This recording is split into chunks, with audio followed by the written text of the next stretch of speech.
সুকুমার রায়ের লেখা কবিতা গন্ধ বিচার। সিংহাসনে বসল রাজা, বাজল কাঁসর ঘণ্টা। ছটফটিয়ে উঠল কেঁপে মন্ত্রী বুড়োর মনটা। বললে রাজা, মন্ত্রী তোমার জামাই কেন গন্ধ? মন্ত্রী বলে, এসেন্স দিয়েছি, গন্ধ তো নয় মন্দ। রাজা বলেন, মন্দ ভালো দেখুক শুকে বদ্যি। বদ্যি বলে, আমার নাকে বেজায় হলো সর্দি। রাজা হাঁকেন, বোলাও তবে রামনারায়ণ পাত্র। পাত্র বলে, নস্যি নিলাম এক্ষুনি এই মাত্র। নস্যি দিয়ে বন্ধ চেনা, গন্ধ কোথায় ঢুকবে? রাজা বলেন, কোটাল তবে এগিয়ে এসো শুঁকবে।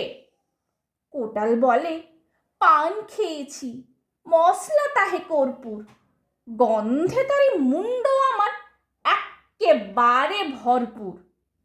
রাজা বলেন, আসুক তবে শের পালোয়ান ভীম সিং।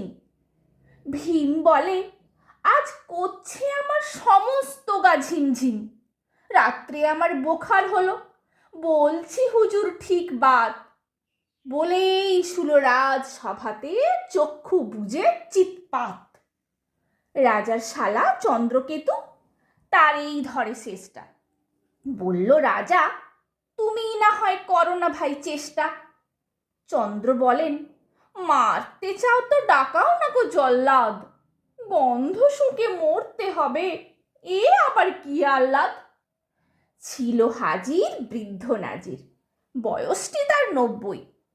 ভাবল মনে, ভয় কেন আর, একদিন তো মরবই।